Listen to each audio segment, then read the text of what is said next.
Welcome to Davos again, dear President Zelenskyy. Mr. President, it is really my great honor to welcome you back to Davos.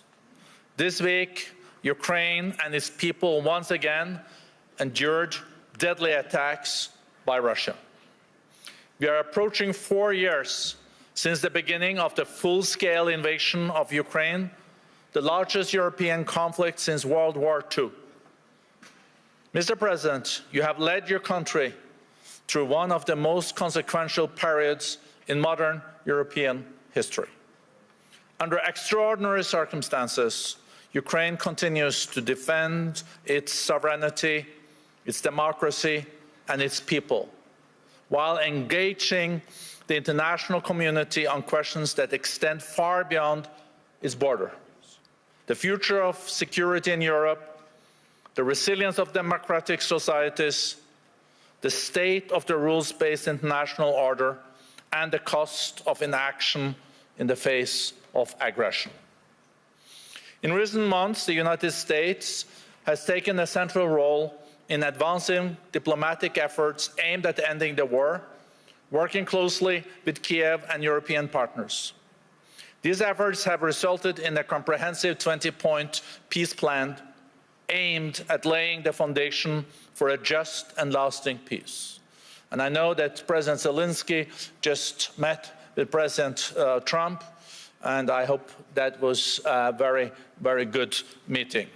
These efforts, as I mentioned, reflect a sustained push grounded in shared values and strategic cooperation to reach and negotiate this resolution that respects Ukraine's territorial integrity and long-term security. It's in this spirit of cooperation and with the urgency for peace that we welcome today a leader whose courage and commitment continue to shape the world, continues to shape the path forward. I think you see, Mr. President, that we're all ready for your speech and that you also chose to come here in Davos during a very difficult time for you and your people. Welcome, Mr. President.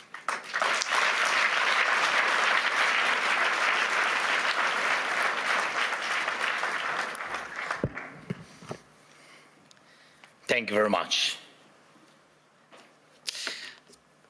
Dear friends, everyone remembers the great American film Groundhog Day with Bill Murray and Andy McDowell.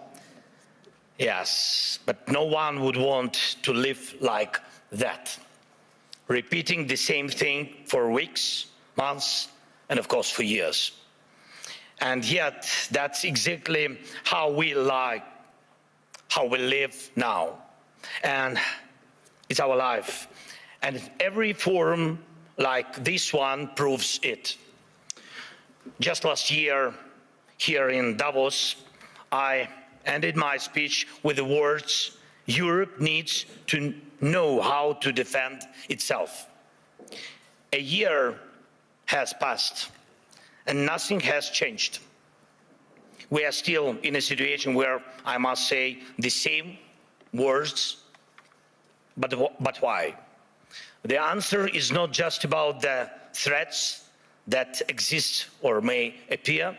Each year brings something new for Europe and for the world.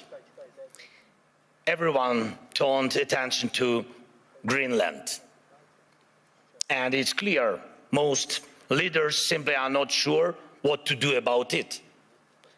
And it seems like everyone is just waiting for America to cool down on this topic, hoping it will pass away. But what if will not? What then?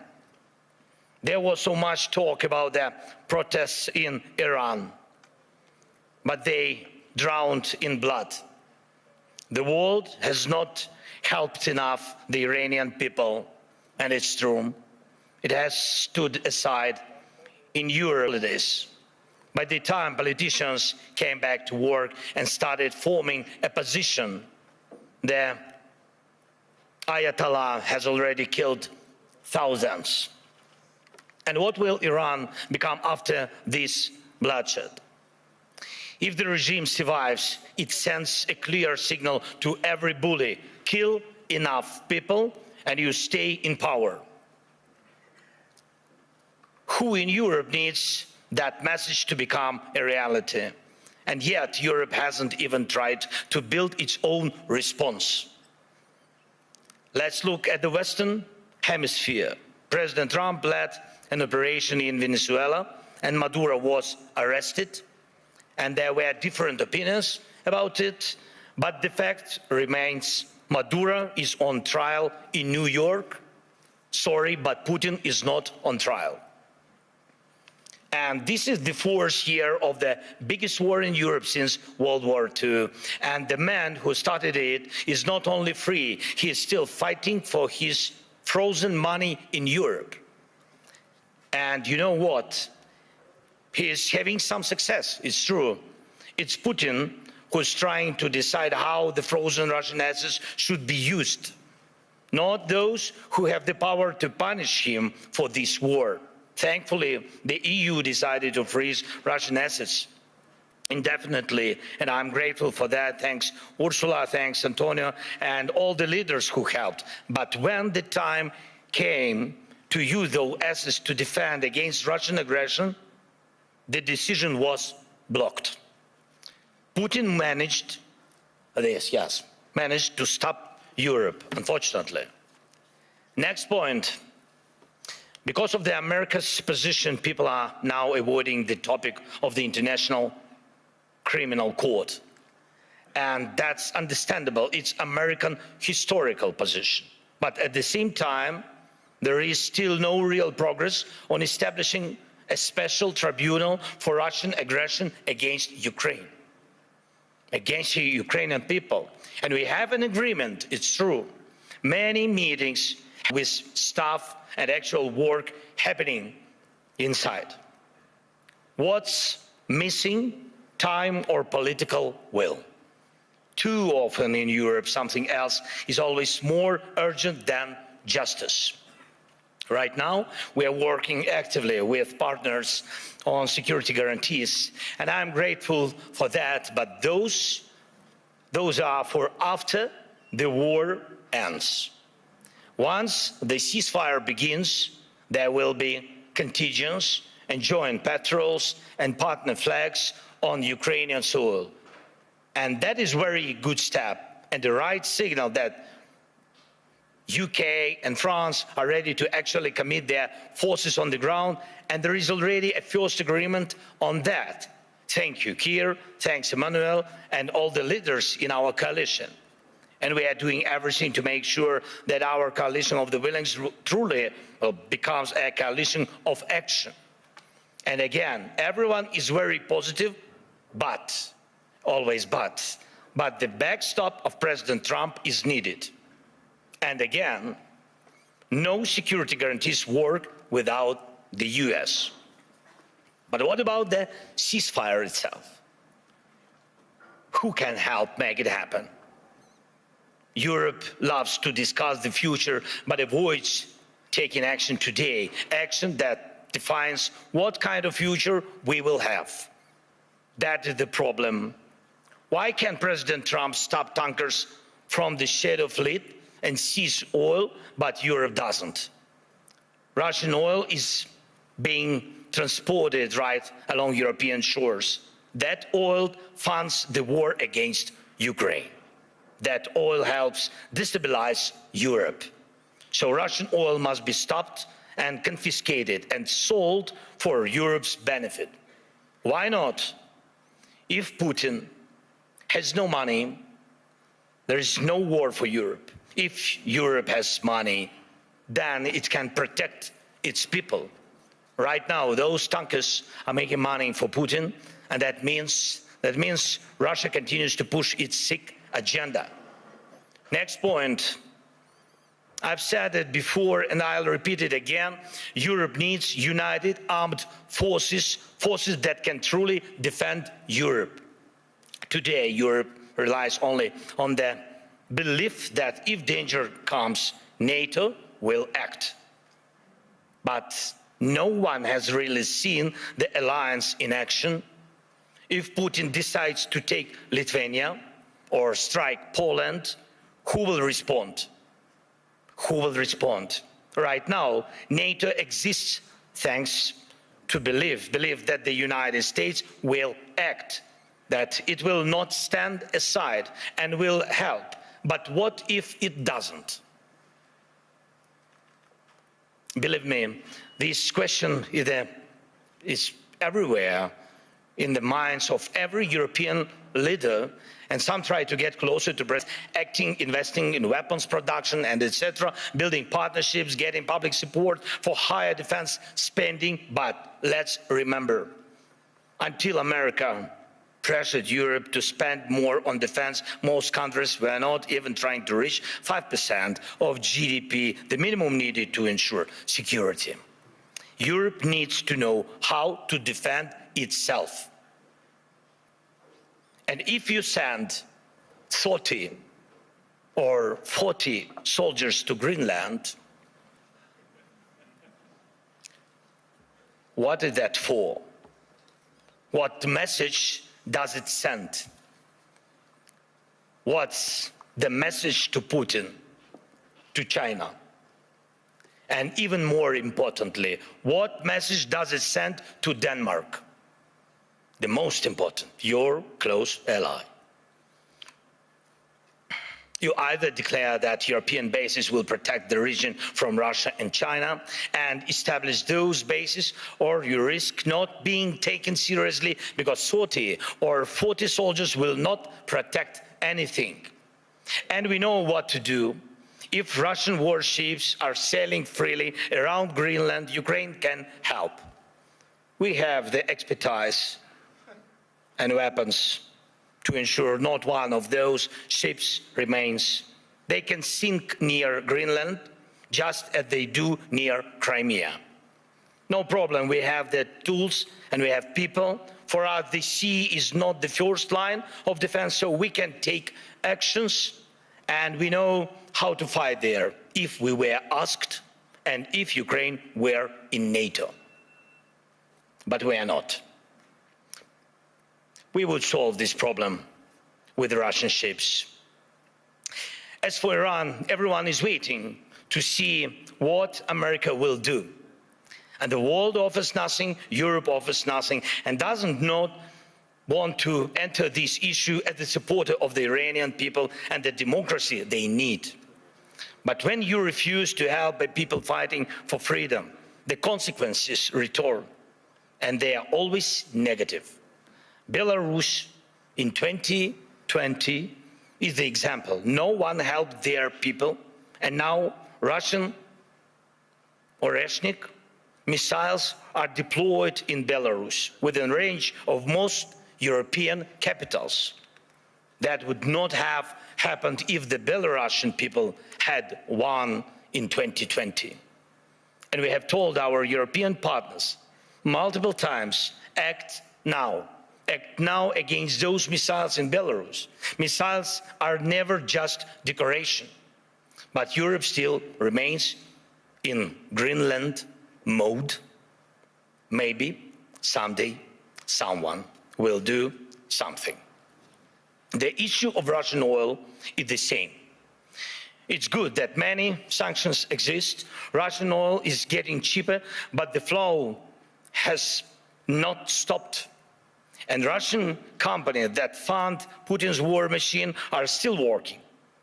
And that will not change without more sanctions.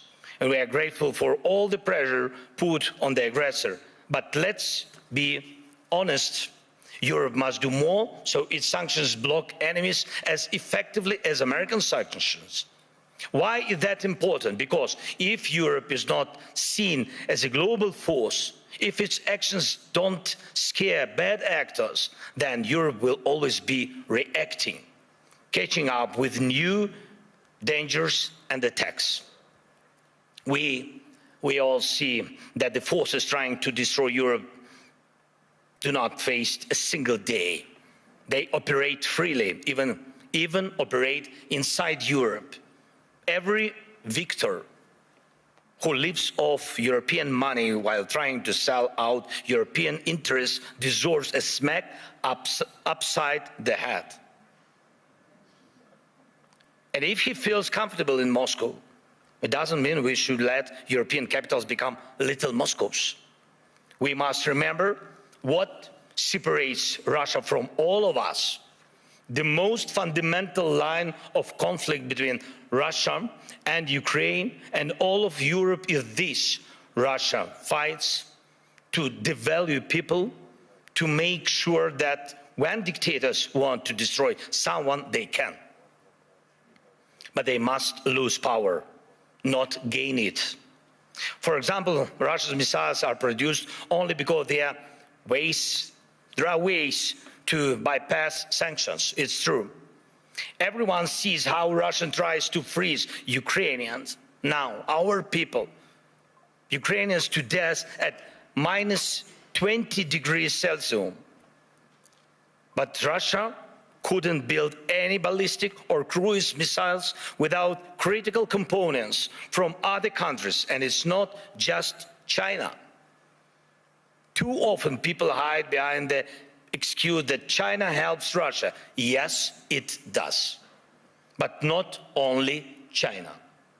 Russia gets components from companies in Europe, the United States, and Taiwan. Right now, many are investing in stability around Taiwan to avoid war. But can Taiwanese companies stop contributing electronics to Russia's war? Europe says almost nothing. America says nothing. And Putin makes missiles. And I thank every country, of course, and every company that helps Ukraine repair its energy system. This is crucial. Thank you to all who support the Pearl program, helping us buy Patriot missiles. But wouldn't it be cheaper and easier to just cut Russia off from the components it needs for missiles production? Or even destroy the factories making them? Last year, most of the time was spent talking about long-range weapons for Ukraine. And everybody said that the solution was within range. Now, no one is even talking about it. But Russian missiles and Shaheeds are still here. And we still have the coordinates of the factories where they are made. Today, they target Ukraine. Tomorrow, it could be any NATO country. And here in Europe, we are advised not to mention tomahawks. Not to mention tomahawks to the Americans, not to spoil the mood. And we are told not to bring up Taurus missiles. When the subject is Turkey, diplomats say don't offend Greece. When it's Greece, they say be careful with Turkey. In Europe, there are endless internal arguments and things left unsaid that stop Europe from uniting and speaking honestly enough to find real solutions. And too often, Europeans turn against each other, leaders, parties, movements, and communities, instead of standing together to stop Russia, which brings the same destruction to everyone. Instead of becoming a truly global power, Europe remains a beautiful but fragmented kaleidoscope of small and middle powers. Instead of taking the lead in defending freedom worldwide, especially when America's focus shifts elsewhere, Europe looks lost, trying to convince the US president to change. But he will not change. President Trump loves who he is, and he says he loves Europe, but he will not listen to this kind of Europe. One of the biggest problems in today's Europe, though it's not often talked about, is the mindset. Some European leaders are from Europe, but not always for Europe. And Europe still feels more like a geography, history, a tradition, not a real political force, not a great power. Some Europeans are really strong, it's true. But many say we must stand strong, and they always want someone else to tell them how long they need to stand strong,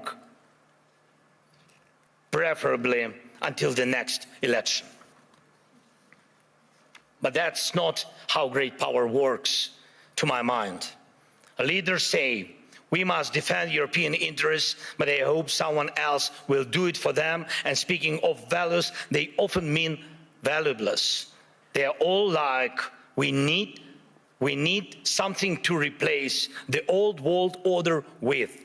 But where is the line of leaders who are ready to act? Act now, on land, in the air, at the sea, to build a new global order. You can't build the new world order out of words. Only actions create real order. Today, America has launched the Board of Peace. Ukraine was invited, so was Russia, Belarus, though the war hasn't stopped. And there is not even a ceasefire. And you have seen who joined. Everyone had their reasons. But here is the thing. Europe hasn't even formed a united position on the American idea. Maybe tonight, when the European Council meets, they will decide something. But the documents were already signed this morning, and tonight they might also finally decide something on Greenland. But last night, Mark Rutte had spoken to President Trump. Thank you, Mark, for your productiveness.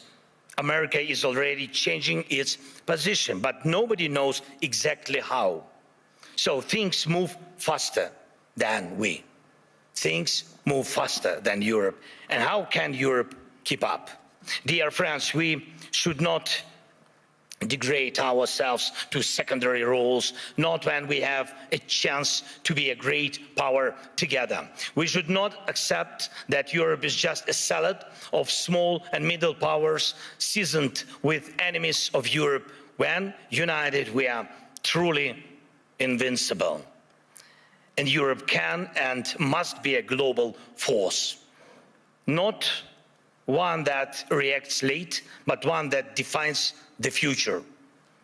That would help everyone from the Middle East to every other region in the world. That would help Europe itself, because the challenges we face now are challenges to the European way of life, where people matter, where nations matter.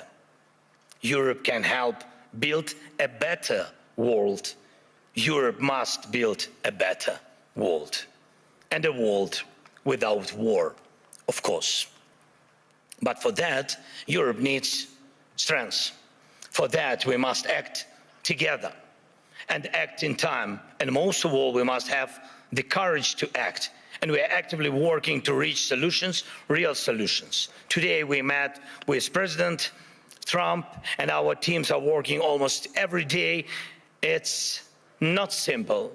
The documents aimed at ending this war are nearly ready, and that really matters. Ukraine is working with full honesty and determination, and that brings results. And Russia must become ready to finish this war, to stop this aggression, Russian war against us.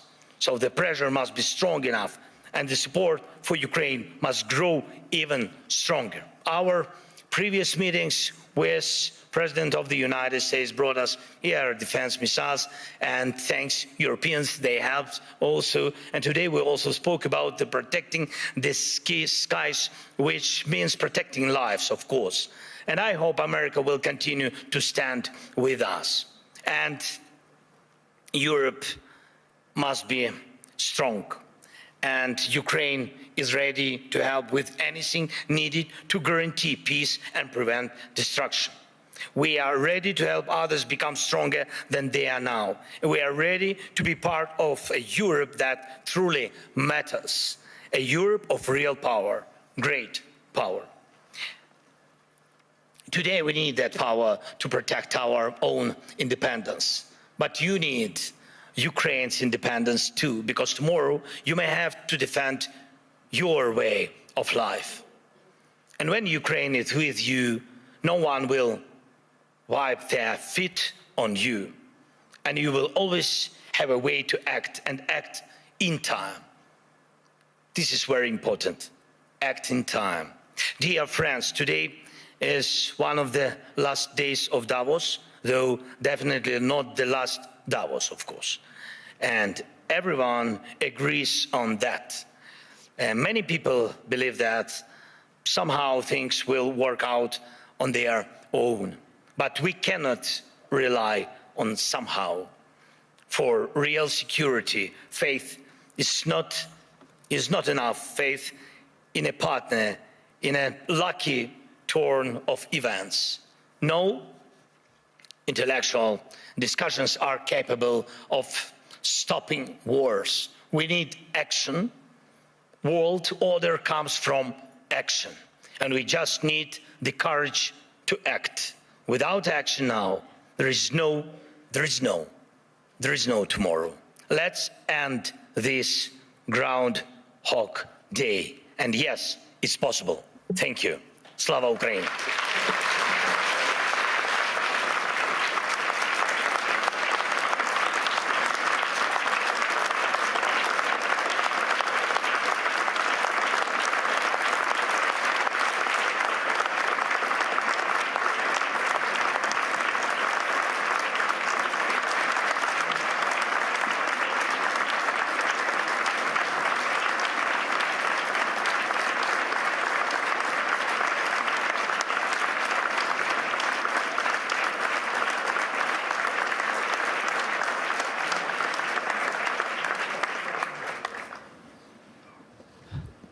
The President wanted me to sit, but I think you deserved every part of that standing ovation. Thank you so much. Mr. President. It is very good to have you back. How did your meeting with President Trump go?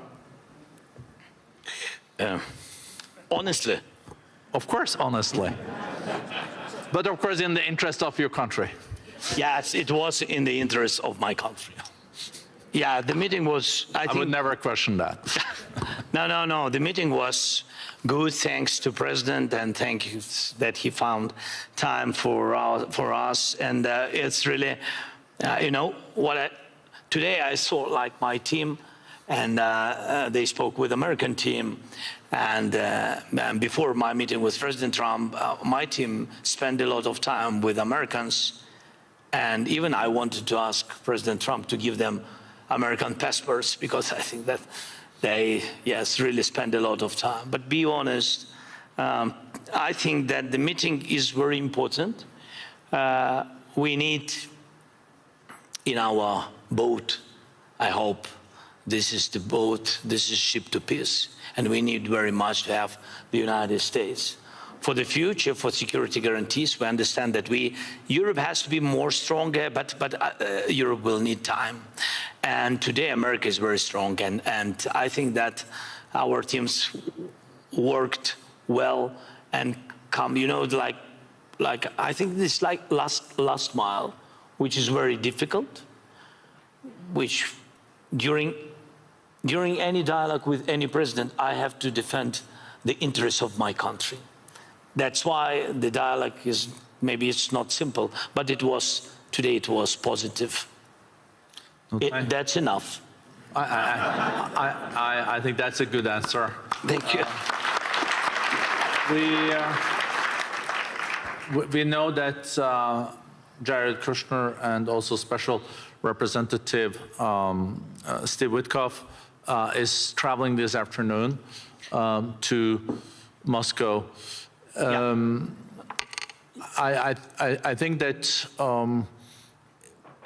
I think now it all is also about when Russia is ready to stop the war, and it's hard to really understand what is in the head of Mr. Putin too.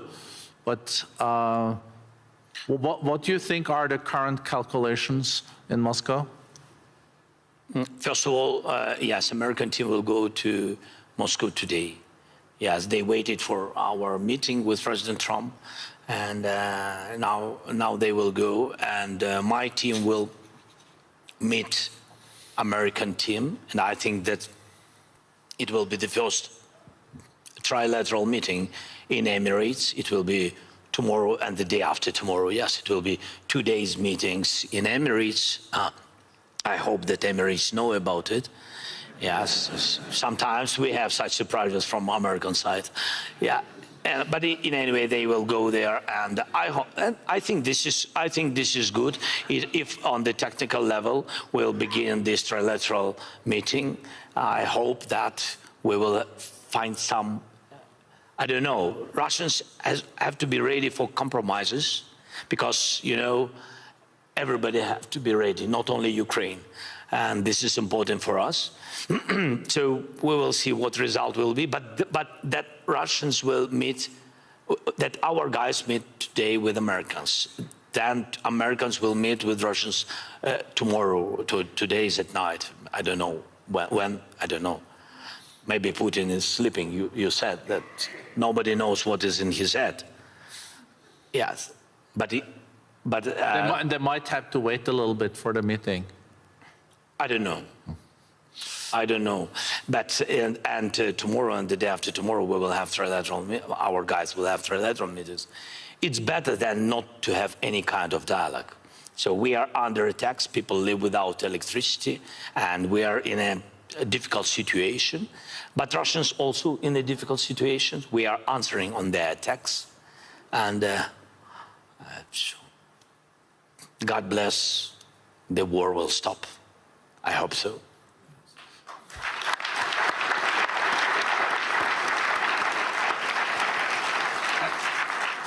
And what is now the most difficult part for Ukraine? We know it's attack on your whole energy system and electricity, but then there are also the casualties on the borders. So the humanitarian situation is more challenging now than a year ago. Yes, with Russia attacks energy, and they are focusing on it.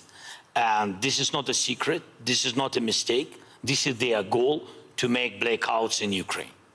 And they attack mostly civilians. They don't use a lot of missiles, these expensive missiles, what about I spoke before. They don't use it on the front. They use it against civilians, infrastructure, critical infrastructure. It's about everything, and hospitals, kindergartens, schools.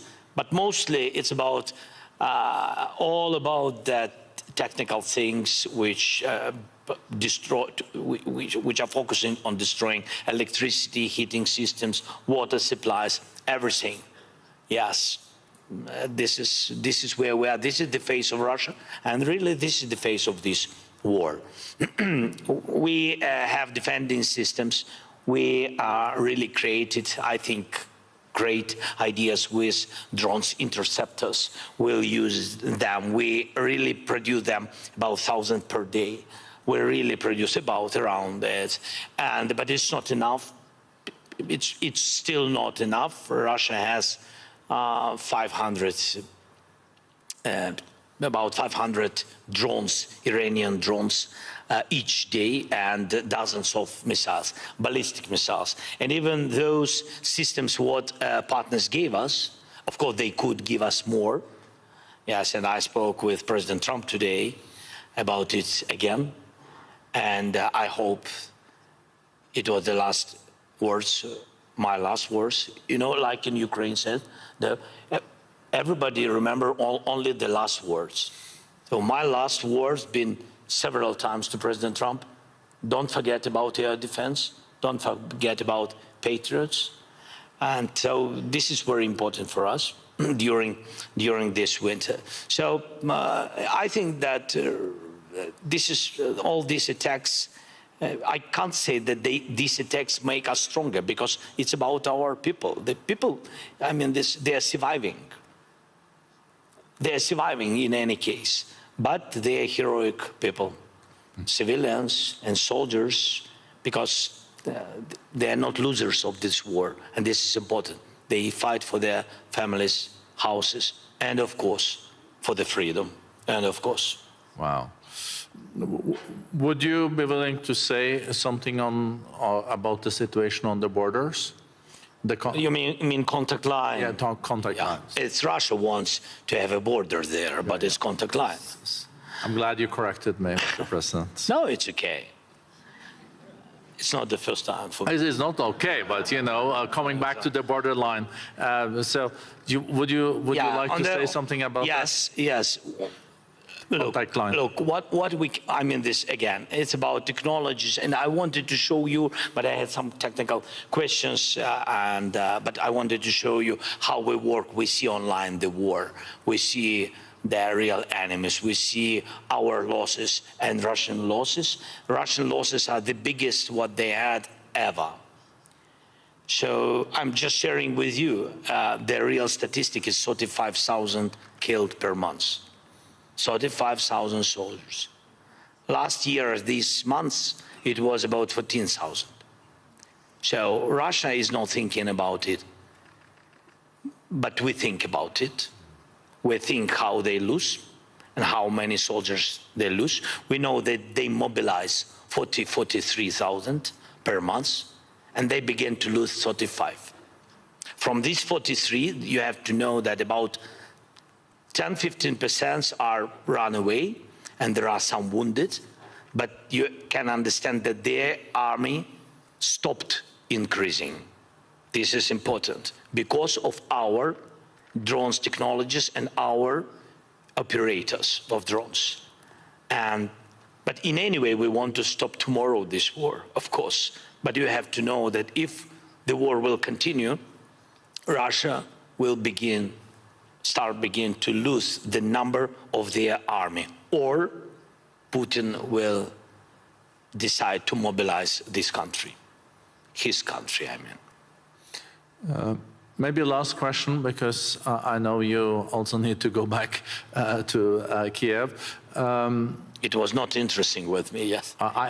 Your people is behind you and showing the watch all the time. I would love to continue for another 15 minutes, Mr. President. So, but not more. 15 is okay? No. No. Okay. So the last question. So my last question, Mr. President. How can the people here at the World Economic Forum and in Davos support the most? I think you heard the applause. I think everyone wants to also show solidarity with you and the country. To defend our land, this is a very expensive task. So if during Economic Forum we can find as more businesses as possible which can open offices in Ukraine, it means that you really trust and you believe that peace will come, and that you really, yes, a little bit risk now, a little bit. We decided at the beginning, be honest today, a little bit, but we need your offices and companies. It means that you believe and you trust in Ukraine, in our independent life after the war. This is the biggest chance what you can do to invest now, to give jobs for our people. And I think this is the most important. This is real support, not words, real support. Jobs, money, investment, come often to Ukraine. Thank you. Thank you.